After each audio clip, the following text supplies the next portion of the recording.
Jamais sans la grâce, une dévotion matinale proposée par l'Église évangélique de la grâce en collaboration avec l'Institut Théologie de Cotonou.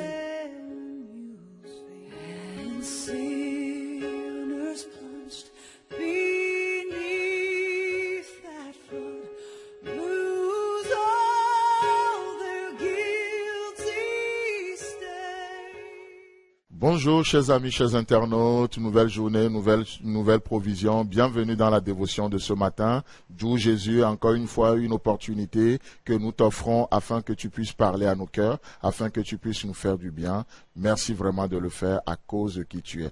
Amen. Alors donc toujours dans cette pensée plus que la raison humaine. Je ne sais pas ce qui se passe dans votre pensée lorsque vous suivez cette dévotion, mais si vous avez des témoignages, des choses, partagez-les aussi avec nous. Envoyez-nous, on aimerait vraiment savoir, avoir un retour de ce que nous vivons ensemble. Vous savez, plus que la raison humaine. Ce matin, on ne peut pas imaginer combien de personnes vont nous écouter. C'est vraiment merveilleux, plus que la raison humaine, encore une fois. Donc, je vous propose ce matin, toujours dans cette logique, une histoire que nous trouvons dans Marc chapitre 9. Vous savez, dans ce chapitre, Jésus était allé sur la montagne avec 3 de ses disciples, Jean, Jacques et Pierre. Et sur cette montagne, il y aura ce que nous appelons la transfiguration, ainsi de suite. Pierre va vouloir rester là-bas pour figer l'événement, créer 3 tentes, ainsi de suite. Bon, bref. Donc, à un moment donné, Jésus dit, mais on va descendre en bas. Et lorsqu'ils vont descendre, qu'est-ce qui se passe? Jésus rencontre ses disciples avec une foule. Et la foule s'entretenait avec le disciple. Là, Jésus va poser la question à ses disciples. De quoi vous vous entretenez avec eux?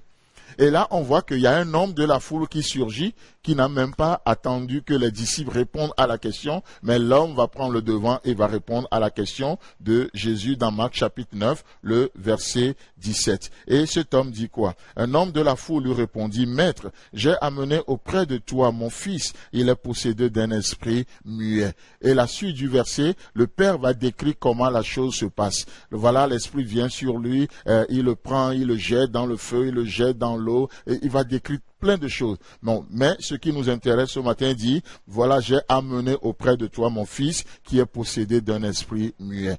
Voici l'analyse que les hommes font de cette situation, de ce possédé. Il est possédé d'un esprit muet. En d'autres, on peut faire plein d'applications. En d'autres termes, il n'y a pas de témoignage, il n'y a pas une vie de témoignage. Il ne peut pas parler, il ne peut pas rendre gloire à Dieu. Il y a un esprit qui le rend muet. Il ne peut pas témoigner de la fidélité de Dieu. Il est muet, il ne parle pas, plein de choses. Ça, c'est l'analyse humaine. Ça, c'est la raison humaine. Mais on voit que Jésus va dire, mais amenez-moi cet enfant. On va lui amener l'enfant. Jésus va agir. Et qu'est-ce qu'il va dire au verset 25? Il est dit, Jésus, voyant accourir la foule, menaça l'esprit impur et lui dit, esprit muet et sourd, je te l'ordonne. Sors de cet enfant et n'y rentre plus. Amen. Que cet ordre soit pour une situation dans ta vie ce matin. Esprit muet, tout ce qui vaut le témoignage de Dieu. Oh, tu es vaincu au nom de Jésus ce matin. Oh, nous nous saisissons de notre victoire à la croix et nous rentrons dans cette journée comme des plus que vainqueurs pour vaincre au nom de Jésus. Donc Jésus va parler à cet esprit muet, mais on voit que il y a plus qu'un esprit muet dans cette situation. Le Père, les hommes ont parlé à Jésus de l'esprit muet, mais Jésus va dire esprit muet et sourd. Il va ajouter quelque chose. Ça veut dire quoi? Jésus voit plus que ce que nous voyons. Il connaît plus que ce que nous connaissons. C'est un Dieu vraiment merveilleux. Il va au-delà même des explications que nous lui donnons. Et donc ce matin, comme l'a dit un pasteur, il dit quoi? Oh, Dieu voit nos péchés. Et qu'est-ce qui se passe? Au lieu de condamner, il voit nos besoins.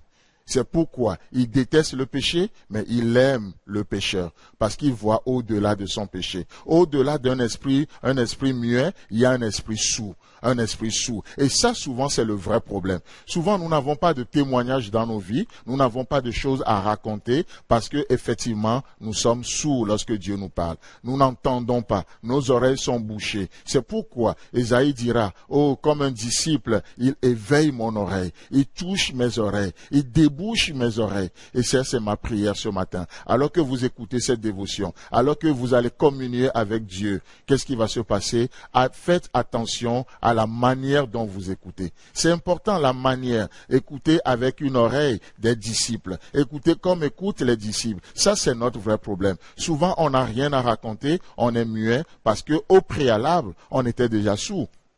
Et Jésus va chasser cet esprit-là. Et vous savez, si ce que nous écoutons est important, parce que Jésus nous dit, faites attention à ce que vous écoutez. Ce que vous écoutez a le pouvoir de créer en vous une forme de foi, parce que la foi vient de ce que l'on entend. Donc, si vous devez faire attention à ce que vous écoutez dans cette journée, je crois que la manière dont nous écoutons aussi n'est pas moins important. La manière dont nous écoutons les choses est très, très important, au même titre que ce que nous écoutons. L'homme ne voit que l'esprit muet. Pourquoi ça ne va pas? Pourquoi ceci? Pourquoi cela? Mais Jésus va toucher un esprit sourd. Le fait que l'homme n'a pas appris à écouter Dieu. Chers amis, chers internautes, dans cette journée, écoutez Dieu vous parler. Laissez Dieu vous parler. Soyez sensibles à sa voix. Il parle tantôt d'une manière, tantôt d'une autre. Observez les situations. Cherchez à rencontrer Dieu dans tout ce qui va venir vers vous aujourd'hui. Que Dieu vous bénisse et à la prochaine. C'est tout le temps que nous avons. Si vous avez aimé cette dévotion, parlez-en à vos amis. Parlez-leur du message de la grâce et de ce qu'il fait en vous. Pour un sujet de prière, une question ou plus d'informations, contactez-nous. Téléphone 64 88 35